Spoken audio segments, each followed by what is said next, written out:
सन 2000 में बैरन सी के नीचे मौजूद तल में से गोताखोरों द्वारा एक हैंड रिटन नोट निकाला गया और जब लोगों ने उस नोट को पढ़ा तो एक ऐसे दिल दहला देने वाली स्टोरी सभी के सामने आई और वो नोट जिसने भी पढ़ा वो सभी के लिए एक बहुत बहुत बुरा सपना था। बट आप भी एक पेन पेपर पर लाइक बटन को ड्रॉ करके उसे दबा दें और उस पेपर को फोल्ड करके कहीं पर फेंक दें और जब वो किसी को मिलेगा तो वो भी किसी के लिए एक बुरा सपना होगा। सब्सक्राइब बटन के ऊपर भी क्लिक कर दें, कमेंट्स में पिग में लिख दें लेट्स डाइव इन।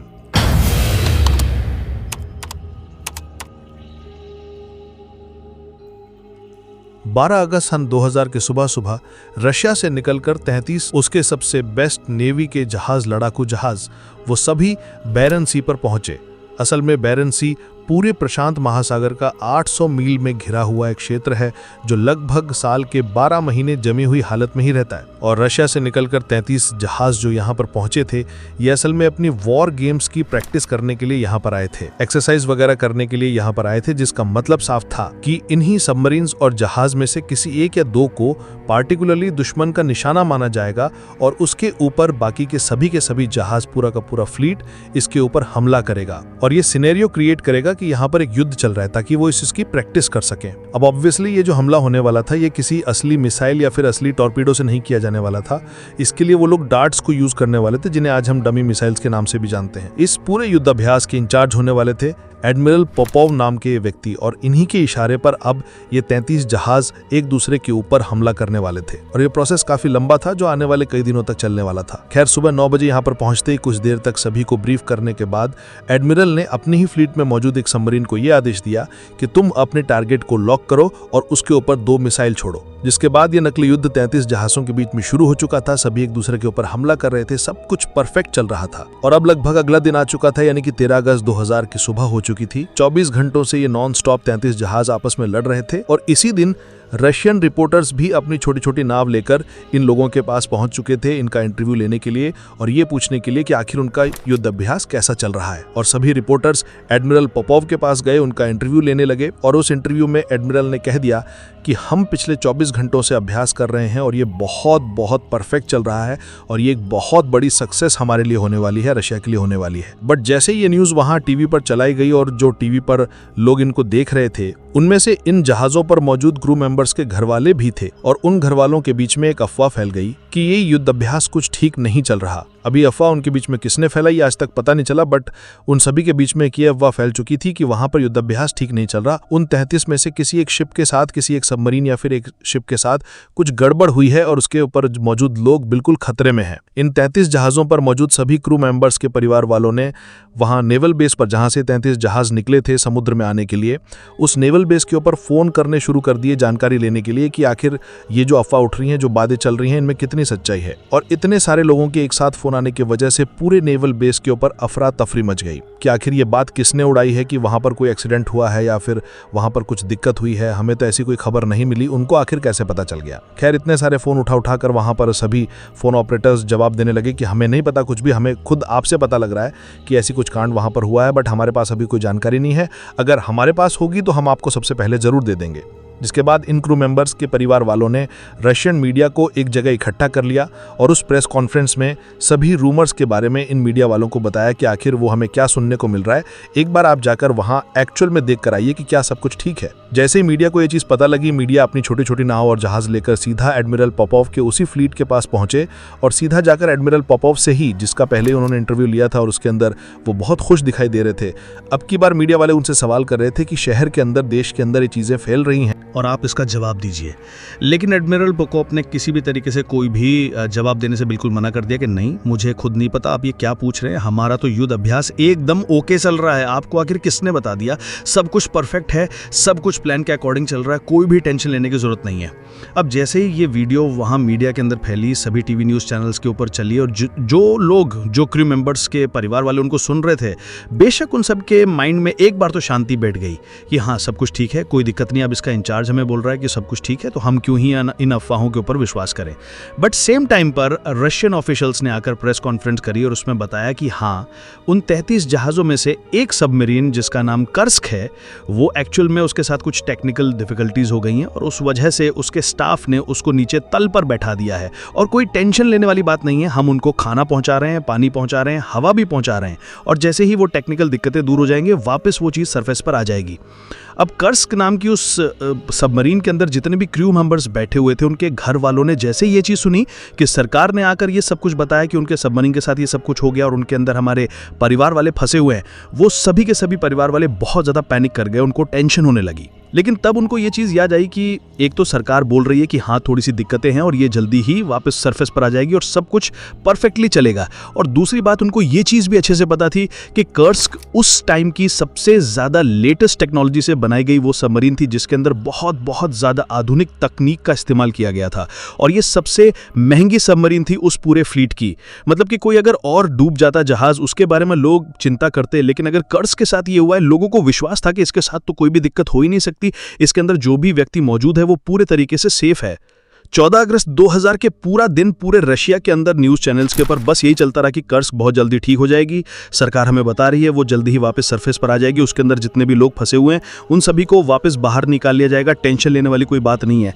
बट पूरा दिन बीत जाने के बाद भी कर्स्क के अंदर मौजूद क्रू मेंबर्स के परिवार वालों को जब और कोई जानकारी सरकार की तरफ से या फिर एडमिरल पोपाव की तरफ से नहीं मिली, तो ऑब्वियसली उनके अंदर पैनिक आ गया कि आखिर क्या सच में कर्स्क के साथ कोई छोटी मोटी दिक्कत हुई है या फिर कुछ और बड़ा हुआ है। और इन सारे सवालों का जवाब अब 9 दिनों बाद यानी कि 12 तारीख को यह सारा अभ्यास शुरू किया गया था, और उसके 9 दिनों बाद यानी कि 21 अगस्त 2000 के दिन पूरे देश को मिला, पूरी दुनिया को मिला, जब नॉर्वे की एक डाइवर्स की टीम फाइनली इस कर्स्क नाम की सबमरीन तक पहुंची। उन्होंने एस्केप हैच के थ्रू इस सबमरीन के अंदर दाखिल किया और अंदर से उनको जो नज़ारा दिखाई दिया वो लिटरली सभी के दिल दहला देने वाला था। जी हाँ, एस्केप हैच सबसे पहले मैं आपको बता दूं कि एक वाटर टाइट एनक्लोजर होता है जिसके ऊपर बैठकर कोई भी व्यक्ति ऊपर से अपने ढक्कन बंद करके नीचे जा सकता है सबमरीन के अंदर, बिना सबमरीन को नुकसान पहुंचाए, बिना उसके अंदर बाढ़ वगैरह लेके आए। अगर ऐसे उसका ढक्कन खोल लिया तो सारा समुद्र का पानी उसके अंदर चला जाएगा और जो पूरी सबमरीन है वो पानी से भर जाएगी।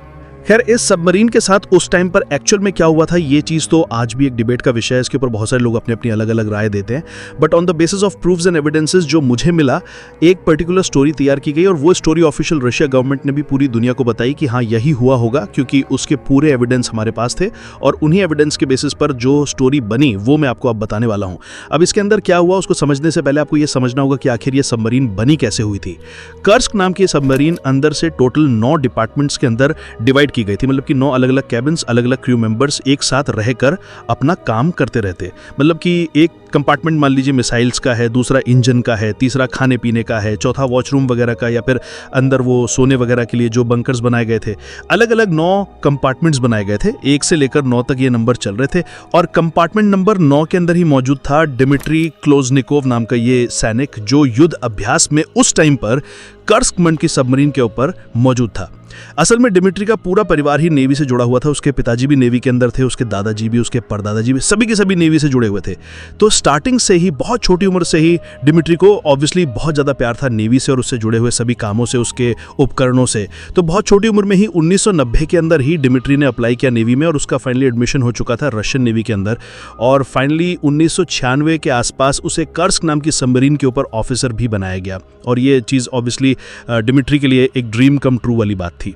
सन 2000 के अप्रैल महीने में ही डिमिट्री की शादी हुई थी और जैसे ही शादी हुई उसके बाद सबसे पहला काम डिमिट्री ने यही किया कि वो अपने पत्नी के साथ ऑब्वियसली कर्स्क नाम की सबमरीन के ऊपर आया, उसको इसका पूरा टूर दिलाने के लिए कि आखिर वो काम कहाँ पर करता है। और जैसे ये चीज़ उसकी पत्नी ने सुनी कि हाँ हम इस सबमरीन के ऊपर जाने वाले हैं, उसकी पत्नी ओल्गा ने अपने साथ एक वीडियो कैमरा भी उठा लिया कि हाँ मैं इस पूरे टूर को फिल्माऊंगी। और उसी वीडियो कैमरा के अंदर फिल्माया जो वीडियो थी ओल्गा ने डिमिट्री की अपनी पत्नी के साथ मस्ती की, आप उसकी एक छोटी सी फुटेज देख लीजिए जिसके अंदर डिमिट्री अपनी पत्नी को समझा रहा है कि ये चीज़ क्या है, वो कहाँ काम करता है, ये सारे उपकरण क्या हैं, किसका क्या काम है, वो सब कुछ उसके अंदर बता रहा है और काफ़ी ज़्यादा खुश नज़र आ रहा है।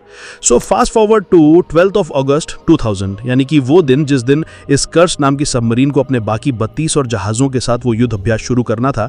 तो सुबह सुबह एडमिरल पोपोव ने सभी के सभी नेवल अधिकारियों को ब्रीफ किया और उसके बाद सुबह सुबह तकरीबन 11 साढ़े 11 बजे के आसपास कर्स्क नाम की सबमरीन, जो कि अब पानी के लेवल से थोड़ा नीचे जा चुकी थी, अपनी पोजीशन ले चुकी थी, क्योंकि सामने अब उसको अपने दुश्मन, जो भी इमेजिनरी जो दुश्मन खड़े थे, इन सभी के ऊपर फायर करना था। और 11 साढ़े 11 बजे के आसपास कर्स्क नाम की इस सबमरीन का कैप्टन, जिसने एडमिरल पोपोव के साथ रेडियो के ऊपर कांटेक्ट किया और उसने कहा कि अब हम अपनी सबमरीन से 2 डर्ट्स यानी कि डमी टॉर्पीडो को फायर करने वाले हैं सामने दुश्मनी जहाज़ों के ऊपर। जिसके बाद एडमिरल पोपोव ने इसकी हरी झंडी दी कि हाँ बिल्कुल तुम रेडी रहो और हम इस चीज़ के लिए बिल्कुल तैयार हैं, आप तुरंत अब फायर कर सकते हो। अब फायर करने के लिए जो इस कंपार्टमेंट जो बनाए गए थे उसमें जो 1 नंबर कंपार्टमेंट था, मतलब कि सबसे सामने वाला जो जहां से सबमरीन शुरू होती है, बिल्कुल वो वाला कंपार्टमेंट, उसी एक नंबर कंपार्टमेंट के अंदर ही सभी असली टॉर्पीडो भी और सभी नकली टॉर्पीडो भी उसी कंपार्टमेंट के अंदर रखे गए थे। और जैसे ही एडमिरल पोपोव ने हरी झंडी दी उस कैप्टन को, उस कैप्टन ने अपने इस क्रू मेंबर्स के स्टाफ को यानी कि डिमिट्री और उसके अलावा 113 लोग और भी सवार थे इस पूरी सबमरीन के ऊपर उस टाइम पर युद्ध अभ्यास में, यानी कि 114 लोगों को रेडियो के ऊपर बता दिया कि अब हम अपना युद्ध अभ्यास शुरू करने वाले हैं और कंपार्टमेंट नंबर 1 के अंदर जितने भी क्रू मेंबर हैं वो 2 डमी टॉर्पीडो को उठाकर सामने लोड कर दें और हम अब फायर के लिए तैयार हैं। जबकि उस टाइम पर डिमिट्री खुद कंपार्टमेंट नंबर 7 के अंदर मौजूद था, जो कि इंजन रूम होने वाला था इस पूरी सबमरीन का। और जैसे ही वो अनाउंसमेंट डिमिट्री ने सुनी, कैप्टन के द्वारा की गई थी, डिमिट्री भी अपनी पोजीशन ले चुका था। उसने सभी लेवल्स को सेट कर दिया, इंजन्स को प्रॉपर तरीके से जो उस टाइम पर होना चाहिए था एसओपी के थ्रू, वो सारा कुछ सेट किया जा चुका था। और डिमिट्री अब खुद रेडी था उस चीज़ फायर करवाने के लिए। उसने पहले ही एक साइड में मौजूद पाइप को पकड़ लिया है ताकि जब भी वो टॉर्पीडो चलेगा यानी कि सबमरीन से बाहर निकलेगा तो उसका झटका उसको ज़्यादा फील ना हो। और जैसे ही डिमिट्री ने अपना वो पाइप पकड़ा, उसी टाइम पर उसको एक बहुत बहुत गहरा झटका लगा और एक बहुत बहुत तेज क्रैशिंग की कोई साउंड सुनाई दी। अब जैसे ये साउंड डिमिट्री ने सुनी, डिमिट्री को लगा कि नहीं यहाँ कुछ दिक्कत हो सकती। क्यों? क्योंकि उसने पहले भी काफ़ी बार इस सबमरीन से टॉर्पीडो वगैरह फायर कर देखे हैं, सुने हैं, लेकिन ये आज जो टॉर्पीडो फायर किया गया था वो बिल्कुल अलग है। ये झटका डिमिट्री के लिए इतना ज़्यादा था कि डिमिट्री के हाथ से वो पाइप छूट गया और वो सीधा जाकर पीछे दीवार में लगा। ये सब कुछ बिल्कुल ऐसा था जैसे किसी ने आगे से सबमरीन को बहुत जोर से धक्का दिया हो और सबमरीन बहुत स्पीड में पीछे की तरफ जा रही हो। जी, असल में जो अभी 2 टॉर्पीडो फायर किए गए थे इस कर्स्क सबमरीन से, ये दोनों के दोनों बिल्कुल नकली टॉर्पीडो थे। इनके अंदर बेशक बारूद भरा गया था, लेकिन वो फटने वाला बारूद नहीं था, वो जस्ट इसको थ्रस्ट देने वाला था इन मिसाइल्स को, जो कि बाहर जाकर सीधा बस सामने दुश्मनी जहाज से टकराते और वहीं डिस्पोज हो जाते। बट जैसे ही ये दोनों टॉर्पीडो फायर किए गए, उन्हीं सेक्शंस के पास असली टॉर्पीडो भी रखे हुए थे और उनमें से एक असली टॉर्पीडो जो पता नहीं उस टाइम पर किस तरीके से खराब हो गया, और इन दोनों नकली टॉर्पीडो से निकली हुई चिंगारी जैसे ही उस असली टॉर्पीडो के पास गई, उस असली टॉर्पीडो ने आग पकड़ ली। और वो आग इतनी ज़्यादा तेज़ थी कि सेकंडों के अंदर ही वो पूरा का पूरा टॉर्पीडो बजाय आगे जाने के, बजाय कहीं पीछे जाने के, वो पूरा का पूरा अंदर ही ब्लास्ट हो गया। अब क्योंकि ये कर्स नाम की सबमरीन इतनी ज़्यादा मजबूत थी, इसकी जब एडवर्टाइजमेंट की गई थी उस टाइम पर भी सेना द्वारा बताया गया था कि इसके ऊपर किसी भी तरह के टॉर्पीडो का कोई असर नहीं पड़ने वाला, चाहे वो अंदर हो या फिर बाहर।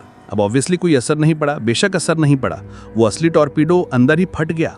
सोचकर देखिए, पूरा का पूरा मिसाइल अंदर ही ब्लास्ट हो गया, बट ये सबमरीन अभी भी डूबी नहीं, इसके अंदर कहीं से भी पानी नहीं आ रहा था। बट उस टॉर्पीडो के फटने से अंदर आग लग चुकी थी। और जैसे ही सबमरीन के फर्स्ट कंपार्टमेंट के अंदर आग लगी, पूरी सबमरीन के अंदर सभी सायरन्स बजने लग गए, सभी वार्निंग साइंस ऑन हो चुके थे।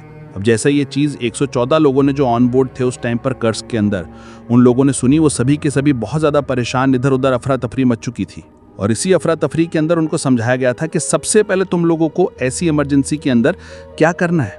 ऑब्वियसली जो व्यक्ति जहाँ पर है, जिस कंपार्टमेंट के अंदर वो काम कर रहा है, उस कंपार्टमेंट का उसको अपना दरवाज़ा बंद करना है। मतलब कि डिमिट्री अब 7th कंपार्टमेंट के अंदर था, उसके 2 दरवाजे थे, जो कि पहला तो 6ठे कंपार्टमेंट में खुल रहा था और दूसरी तरफ उसका दूसरा दरवाज़ा 8th कंपार्टमेंट में खुल रहा था। सबसे पहले डिमिट्री ने अपने बाकी सभी क्रू मेंबर्स को जो कि उस कंपार्टमेंट में मौजूद थे, उन सभी को कहा कि जल्दी से जल्दी जाकर तुम वो वाला दरवाज़ा सील करो, मैं ये वाला सील करता हूँ, ताकि अगर जहाज़ के अंदर, इस सबमरीन के अंदर पानी आए भी तो हमारे कंपार्टमेंट में ना पहुँच पाए। अब स्टैंडर्ड ऑपरेशन प्रोसीजर के तहत डिमिट्री ने अपने दोनों दरवाज़ों को सील कर लिया और बाकी जितने भी क्रू मेंबर्स थे उन सभी ने एक एक करके अपने दरवाज़ों को सील कर लिया, क्योंकि वार्निंग साइंस बहुत ज़ोर ज़ोर से दिखा रहे थे कि हाँ, इस सबमरीन के साथ अब कुछ भी हो सकता है। अब फर्स्ट कंपार्टमेंट के अंदर आग भयंकर रूप दे चुकी थी, उसके बराबर में ही मौजूद 2nd कंपार्टमेंट, फिर अगला 3rd, यहाँ तक कि अब धुआं पहुँचने लगा था। जो लोग वहाँ अंदर मौजूद फंसे हुए थे उन लोगों का बेशक अब दम घुटने लगा होगा, क्योंकि फर्स्ट कंपार्टमेंट की आग ने सभी दरवाज़ों को वहाँ कमज़ोर कर दिया था। अब बेशक कैप्टन अपने केबिन के अंदर बैठकर पूरा जोर लगाकर उस हैंडल से इस पूरे सबमरीन को किसी तरीके से ऊपर सरफेस पर लेकर जाने की कोशिश कर रहा था, बट पूरा जोर लगाने के बाद भी ये सबमरीन अपनी पावर लगभग खो चुकी थी और वो अब सतह के ऊपर ऑब्वियसली नहीं आ सकती थी। जिसके बाद एकदम से ही सभी लोगों ने फील किया कि जहाज, ये सबमरीन आगे से नीचे की तरफ झुक चुकी है और बहुत स्पीड में नीचे की तरफ जा रही है, समुद्र के अंदर जा रही है। अब जाते जाते इन सभी लोगों ने एक और बहुत बहुत बड़ा झटका फील किया। जी हाँ, जो आग फर्स्ट कंपार्टमेंट के अंदर लगी थी, उस आग में और भी जितने टॉर्पीडो वहां पर रखे हुए थे असली वाले, उन टॉर्पीडो के अंदर आग लगा दी। और जैसे ही उन टॉर्पीडो ने, उन मिसाइल्स ने आग पकड़ी, वो अंदर ही ब्लास्ट हो गए, क्योंकि कहीं और जाने के लिए तो जगह नहीं थी। और जैसे वो ब्लास्ट हुए, आगे से पूरी की पूरी सबमरीन फट के फ्लावर हो चुकी थी। मतलब आगे से इसका पूरा चीथड़े चीथड़े उड़ चुके थे। अब क्योंकि इतने सारे टॉर्पीडो अंदर ब्लास्ट हुए थे, आग पहले लगी हुई थी और उसी ब्लास्ट की वजह से अंदर मौजूद जो फर्स्ट हाफ तक जो कंपार्टमेंट्स, यानी कि तकरीबन स्टार्टिंग के 5 कंपार्टमेंट्स, उनके अंदर जो लोग मौजूद थे वो एक ही झटके में या तो इस ब्लास्ट से मर गए या फिर इस ब्लास्ट की वजह से हुए इस पूरी दुर्घटना में उनको समुद्र में फेंक दिया गया। उनको चोटें लगी होंगी और ऑब्वियसली वो तैर कर वापस ऊपर 350 फुट तक तो वो बिल्कुल भी नहीं तैर पाए होंगे और उनके डूबने से मौत हो गई होगी। ये सबमरीन जैसे ही नीचे जाकर तल पर बैठी और उसके बाद तकरीबन 2 घंटों तक इस सबमरीन के साथ क्या हुआ, ये आज भी एक डिबेट का विषय है। इसी के बारे में बात कर रहा था कि क्यों लोग इसके बारे में अपने अलग अलग थ्योरीज बनाते हैं, बट जो हमें पता है वो मैं आपको बता दूं कि हाँ, इस सबमरीन, बाकी बची हुई सबमरीन के अंदर अभी भी लाइट्स थीं। इस बाकी बची हुई सबमरीन के अंदर एयर प्योरीफायर्स अभी भी काम कर रहे थे। बची हुई सबमरीन के अंदर अभी भी पावर सोर्स मौजूद था। मतलब ये था कि अंदर जो लोग हैं वो किसी तरीके से सही से सांस ले पा रहे हैं, अंदर लाइट है, अंदर लोग भी अभी तक सेफ हैं, बट अंदर बहुत तेज़ी से आग फैलती जा रही है। और उस आग लगने की वजह से जो केमिकल गैसेस रिलीज हो रही हैं वो भी बहुत तेज़ी से इस सबमरीन के अंदर फैलती जा रही होगी। इन्हीं 2 घंटों बाद डिमिट्री और उसके जितने भी क्रू मेंबर 7th कंपार्टमेंट के अंदर बैठे हुए थे, वेट कर रहे थे कि उनको कब बचाया जाएगा, बट उनको तभी एक बहुत जोर की ठकठकाहट अपने 6ठे कंपार्टमेंट वाले दरवाजे के ऊपर सुनाई दी।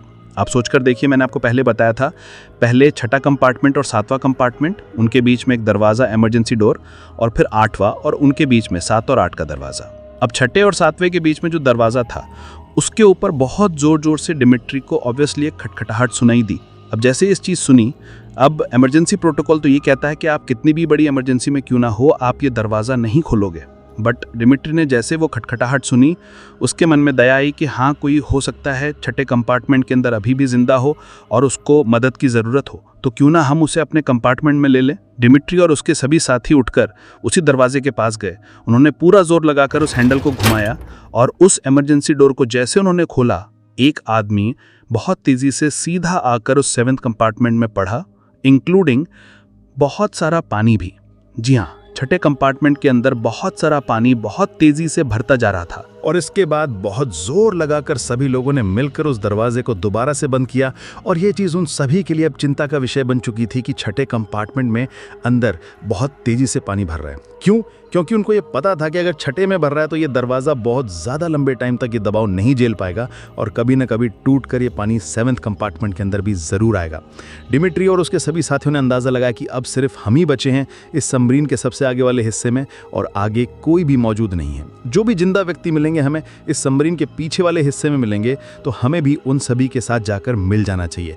हमने दरवाज़ा यहाँ से सील कर दिया है, हमें तुरंत 8वें कंपार्टमेंट में जाना चाहिए और उसके बाद हम सभी को वहाँ से इकट्ठा करके 9वें कंपार्टमेंट में ले जाएंगे ताकि हमें टाइम मिल जाएगा रेस्क्यू करने का भी, क्योंकि वो ऊपर से हो सकता है हमको बचाने के लिए टाइम लग जाए। अब ऑब्वियसली जैसे ये चीज़ सभी क्रू मेंबर्स ने सुनी, उन्होंने जोर लगाकर 7th और 8th के बीच में जो दरवाज़ा था उसका हैंडल उठाया और सभी के सभी क्रू मेंबर अब 8वें कंपार्टमेंट में जाकर उन लोगों से मिले और 8 और 7 वाले लोग मिलकर सीधा 9वें कंपार्टमेंट के अंदर अब जा चुके थे। और 9 के अंदर अब सारे लोग मिलकर अब बैठ चुके थे और सोचने लगे कि आखिर अब आगे क्या करना है, उनको अब किस तरीके से बचाया जाएगा।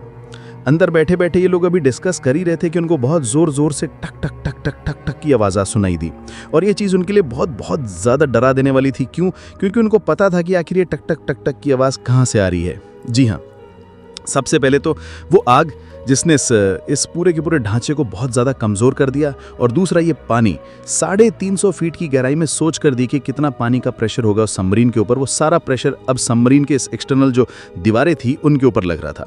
अब क्योंकि पहले ही आग से कमज़ोर हो चुकी थी और इतने प्रेशर को वो झेल नहीं पा रही थी, तो एक एक करके जो भी नट बोल्ट्स वगैरह जो टांके वगैरह लगाए गए थे वो उखड़ने लगे। बहुत ज़ोर ज़ोर से वो नट उखड़ने की ठक ठक ठक ठक की आवाज़ आ रही थी सबमरीन के अगले हिस्से से। और ये चीज़ वो लोग सभी समझ चुके थे कि सबमरीन के जो ढांचा है वो धीरे धीरे कमज़ोर होता जा रहा है और पानी इसके ऊपर अपना दबाव लगा रहा है और पानी जल्दी ही 9th कंपार्टमेंट के अंदर भी आ जाएगा। जिसका मतलब साफ ये था कि जैसे ही छठे का पानी 7वें के अंदर आएगा, वो 7वें का दरवाज़ा तोड़ते हुए 8वें के अंदर घुस जाएगा और 8वें का दरवाज़ा तोड़ते हुए 9वें के अंदर घुस जाएगा। अंदर बैठे हुए 9वें कंपार्टमेंट में लोग डिस्कस कर रहे थे कि उनको किस तरीके से रेस्क्यू किया जाएगा। अब उनको ये भी उम्मीद थी कि या तो उनको रेस्क्यू किया जाए या फिर उनके पास दूसरा ऑप्शन यही है कि वो इस एस्केप हैच को खोलकर यहाँ से खुद बाहर निकल जाएं और किसी तरीके से 350 फीट की गहराई से सीधा ऊपर सतह तक जाएं तैरते हुए। लेकिन ये तो कोई ऑप्शन है ही नहीं। 350 फीट की गहराई से ऊपर तक तैर कर जाना, वो भी इतने भारी समुद्री प्रेशर के ऊपर, बिल्कुल इम्पॉसिबल है। और वो भी बिना ऑक्सीजन सिलेंडर के साथ, क्योंकि उनके पास कोई ऑक्सीजन सिलेंडर मौजूद ही नहीं था। सभी बाकी बचे हुए लोगों के बीच में बहुत ज़्यादा बहस सी मच चुकी थी। ऑब्वियसली सभी बहुत ज़्यादा पैनिक कर रहे थे, लेकिन डिमिट्री उस टाइम पर भी बिल्कुल शांत, इतना शांत कि उसने अपनी डायरी में से एक पेज को फाड़ा, उसको डायरी के ऊपर रखा और उसके ऊपर कुछ कुछ लिखने लगा। और जी हाँ, उसने सबसे पहले डेट लिखी और बताया कि मैं और मेरे जैसे 22 और लोग इस 9वें कंपार्टमेंट के अंदर फंसे हुए हैं और हम किसी तरीके से रेस्क्यू आने का वेट कर रहे हैं। अभी हम सब कुछ ठीक हैं, हमारे पास लाइट भी है, हमारे पास एयर प्यूरीफायर काम कर रहा है, हमें सांस लेने में भी कोई दिक्कत नहीं हो रही। इसके बाद उसने लिखा कि हमने एस्केप हैच से भी बाहर निकलने की कोशिश करी, बट वो आइडिया हमारे लिए कामयाब नहीं हुआ। क्यों? क्योंकि हमारे पास वो सारे साधन ही नहीं है कि हम एस्केप हैच को खोलकर यहाँ से बाहर निकल सके सबमरीन से और ऊपर सतह तक जा सके। उसके आगे उसने टाइम भी लिखा कि ये चीज़ मैं कब लिख रहा हूँ। जिसके बाद उसने वो सारा कुछ लिखकर उस पेपर को फोल्ड करके अपने ऊपर वाली जेब में रखा और बाद में जस्ट वेट करने लगा कि आगे क्या होगा। और तकरीबन 1.5 घंटे बाद इन सभी का जो डर था वो अब सच होने वाला था। जी हाँ, जो कंपार्टमेंट के अंदर लाइट्स चल रही थी वो एकदम से गायब हो गई। मतलब कंपार्टमेंट के अंदर जितने भी जनरेटर चल रहे थे, बैटरी चल रही थी, पानी वहाँ तक पहुँच चुका था और उन वजह से ही जनरेटर और बैटरीज ने काम करना बंद कर दिया। और पिच ब्लैक डार्कनेस के अंदर ये 22 + 22 + 1 डिमिट्री 23 लोग मौजूद थे। और सोचकर देखिए आप उनके अंदर क्या हाल हो रहा होगा। एक कंपार्टमेंट जिसके अंदर वो फंसे हुए हैं, सबमरीन ऊपर उठ नहीं सकती, वो तो बिल्कुल डेड हो चुकी है। समुद्र के अंदर वो 350 फीट की गहराई में और बिल्कुल डार्कनेस के अंदर। उनको पता है कि हमें जल्दी नहीं बचाया गया तो हमारी सभी की मौत निश्चित है। जिसके बाद डिमिट्री और उसके सभी साथी आपस में बात करने लगे, डिस्कस करने लगे कि अगर हमें टाइम से नहीं बचाया गया तो हमारे पास जाने के लिए कहीं और रास्ता नहीं है, हमें यहीं अपनी जान देनी पड़ेगी और यही हमारी अंतिम यात्रा भी होगी कि हमें यहाँ से कोई बाहर भी नहीं निकाल कर लेकर जाने वाला। ये चीज़ सारी डिस्कस हो ही रही थी और तभी डिमिट्री ने वापस अपने अंधेरे के अंदर अपनी जेब के अंदर हाथ डाला और उस पेन और पेपर को दोबारा निकाला। पहले जो चीज़ उसने लिखी थी वो बिल्कुल neat and clean hand writing के अंदर थी, पूरा ऑर्गेनाइज तरीके से। लेकिन अब जब वो चीज़ लिख रहा था उसके हाथ कँपा रहे होंगे और ऑब्वियसली वो बिना देखे लिख रहा था, अंधेरे के अंदर लिख रहा था। अब देख लीजिए उसकी हैंडराइटिंग एकदम से किस तरीके से चेंज हो गई। लिखते लिखते उसने लिखा कि लाइट जाते ही यहाँ पर पानी की बूंदें टिप टिप टिप टिप करके गिरना शुरू हो चुकी हैं। अब क्योंकि लाइट चले गई थी और अंदर ठंड की वजह से तापमान बहुत ज़्यादा जल्दी से नीचे गिरने लगा। हम सभी हाइपोथर्मिया का शिकार होने वाले हैं। हम सभी के हाथ कँपा रहे हैं, एक दूसरे को पकड़ कर बैठे हुए हैं, एक दूसरे को गर्मी दे रहे हैं, बट वो भी कब तक दे देंगे। कभी न कभी तो हमें यहाँ पर या तो मरना पड़ेगा या फिर बचाया जाएगा। उसने इसी नोट के अंदर लिखा कि मैं जो लिख रहा हूँ वो मुझे दिख भी नहीं रहा, आई एम राइटिंग ब्लाइंड। उसी नोट के अंदर उसने नीचे लिखा कि मुझे नहीं लग रहा अब मैं बच पाऊंगा या फिर हमारे साथ जितने और लोग मौजूद हैं वो बच पाएंगे, क्योंकि किसी को भी अब उम्मीद ही नहीं है यहाँ से बाहर निकलने की। उसने बचे हुए बाकी के पेज के अंदर अपनी पत्नी के लिए, अपने परिवार के लिए, अपने बच्चों के लिए, अपने भाई बहनों के लिए सब कुछ लिखा, उन सभी को प्यार दिया और बाद में नीचे लिखा कि कोई भी अफसोस मत करना मेरे जाने का, कोई भी दुख मत जताना। और साइड में नीचे बड़े बड़े अक्षरों के अंदर उसने क्लाशनिकोव लिखा। ये सारा कुछ चीज़ें लिखने के बाद वापस उसने उस पेपर को फोल्ड किया, अपने ऊपर वाली जेब में रखा और डिमिट्री और बाकी के 22 लोग लिटरल अब मारने के लिए तैयार थे। वो वेट कर रहे थे कि कब ये पानी बहुत जल्दी से भर जाए, क्योंकि अब उनको बचने की कोई उम्मीद ही नहीं लग रही थी। ऑब्वियसली उनके पास कोई और इलाज ही नहीं था। ये चीज़ आज तक पता नहीं लग पाई कि डिमिट्री और उसके 22 साथी आखिर कब मरे होंगे, उनके साथ कितनी देर तक वो बाद में बचे रहे और अंत में उनके साथ एक्चुअल में क्या हुआ, वो किस तरीके से मरे, किस तरीके से फड़फड़ाए होंगे अपनी ज़िंदगी को बचाने के लिए। बट एक्सपर्ट्स ने बताया कि तकरीबन इस हादसे के 8 घंटे बाद ये पूरी की पूरी सबमरीन पानी से भर चुकी होगी। मतलब ये था कि मैक्सिमम ये लोग सिर्फ 8 घंटे ही उस कंपार्टमेंट के अंदर जिंदा रहे होंगे। अब यहाँ सबसे बड़ा सवाल बस यही था कि आखिर इसमें किसकी गलती थी, और अगर ये गलती हुई तो उसको सुधारा क्यों नहीं गया। इसमें सबसे बड़ी गलती यहाँ पर मुझे लगी एडमिरल पॉपोव नाम के उसी इंचार्ज की, जो पूरा युद्धाभ्यास करवा रहा था सभी क्रू मेंबर्स के साथ मिलकर। क्यों? क्योंकि सबसे पहले तो उसने जैसे ही वो पहला धमाका सुना, ऊपर रिपोर्ट आ गई थी कि हाँ उनके साथ धमाका हुआ है, बट अभी भी वो रेडियो टच के अंदर थे, तो उसको लग रहा था कि हाँ रेडियो टच से ही सब कुछ नॉर्मल हो जाएगा और वो उसको वापस सरफेस करवा देगा। बट ऐसा नहीं हुआ। जबकि जब ये सबमरीन वापस नीचे जा रही थी तल की तरफ, तब उसे दूसरा धमाके की भी आवाज़ सुनाई दी, और उस टाइम पर भी इस एडमिरल पॉपोव ने कुछ नहीं किया, लिटरली कुछ नहीं किया। दूसरी सबसे बड़ी गलती इस एडमिरल पॉपोव की कि उसने नीचे एक रेस्क्यू के लिए सबमर्सिबल तो भेजा, लेकिन उस सबमर्सिबल के अंदर बैठे क्रू मेंबर्स इतने ज़्यादा सक्षम नहीं थे कि वो उस एस्केप हैच को खोलकर उस सबमरीन के अंदर दाखिल हो सकें और अंदर बचे हुए लोगों को वापस बाहर निकाल सकें और उनको ऊपर जिंदा बुला सकें। बट उनसे वो एस्केप हैच खुला ही नहीं और वो लोग खाली हाथ वापस आ गए सबमरीन को जस्ट देखकर। आने वाले कई दिनों तक अलग अलग तरीके के सबमर्सिबल, अलग अलग तरीके के क्रू मेंबर्स को नीचे भेजा गया इस एस्केप हैच को खोलने के लिए। क्यों? क्योंकि सिर्फ एकमात्र तरीका था इस एस्केप हैच के द्वारा ही इसको खोलकर नीचे सबमरीन के अंदर प्रवेश करने का, बट किसी भी रशियन क्रू मेंबर से वो एस्केप हैच खोला ही नहीं। और ये चीज़ देखकर अलग अलग देशों ने, अमेरिका ने, यूरोप में और भी काफ़ी सारे देशों ने अलग अलग तरीके से अपनी मदद भेजने की कोशिश करी कि क्या अगर तुमसे अगर वो एस्केप हैच नहीं खुल रहा तो हम यहाँ से टीम भेज देते हैं, वो लोग जाके एस्केप हैच को खोल देंगे और नीचे से अंदर अगर कोई व्यक्ति मौजूद होगा तो उसको बाहर निकाल लाएंगे। बट रशिया इन सभी हेल्प्स को मना करता रहा कि नहीं, हमें किसी की मदद की ज़रूरत नहीं है।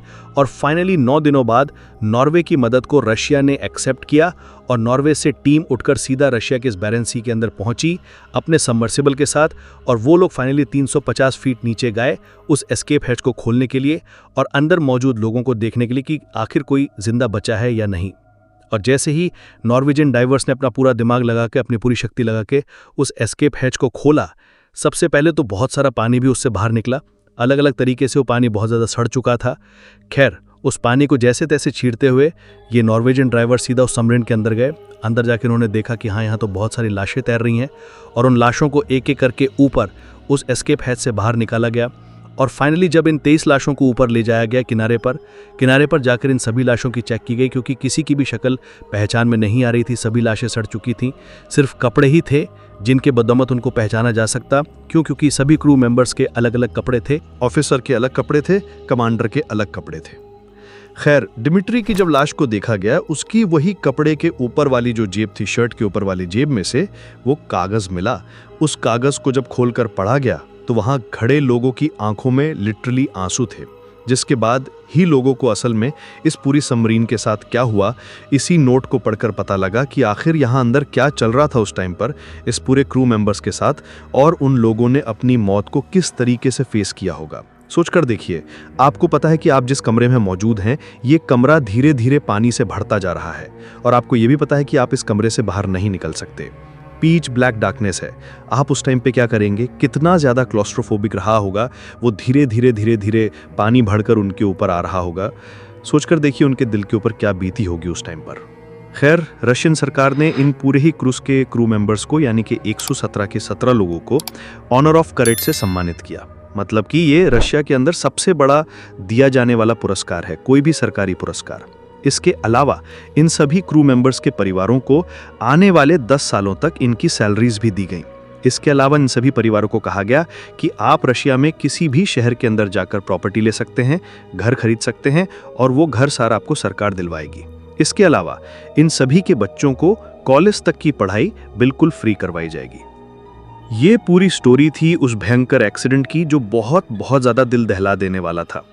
आज भी ये चीज़ पूरी डिबेट का विषय है कि आखिर इतना कुछ हो गया और ऊपर से मदद क्यों नहीं भेजी रशिया ने, या फिर वो जो एडमिरल पोपोव ऊपर खड़ा था इस पूरे युद्धाभ्यास का इंचार्ज, उसने कुछ एक्शन क्यों नहीं लिया, उसने कोई सडन प्लान क्यों नहीं तैयार किया, उसने क्यों नहीं कोशिश करी नीचे बचाने की उनको।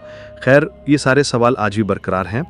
आप मुझे बताइए कि आपको इस स्टोरी के बारे में क्या कहना है, और क्या आपको ऐसे ही क्लॉस्ट्रोफोबिक स्टोरीज पसंद हैं? अगर हाँ, तो नीचे कमेंट्स में मुझे ज़रूर बताएं, and comment @pick me to get a shout out in the next video। मिलते हैं अगली वीडियो में। ये वीडियो देखने के लिए धन्यवाद।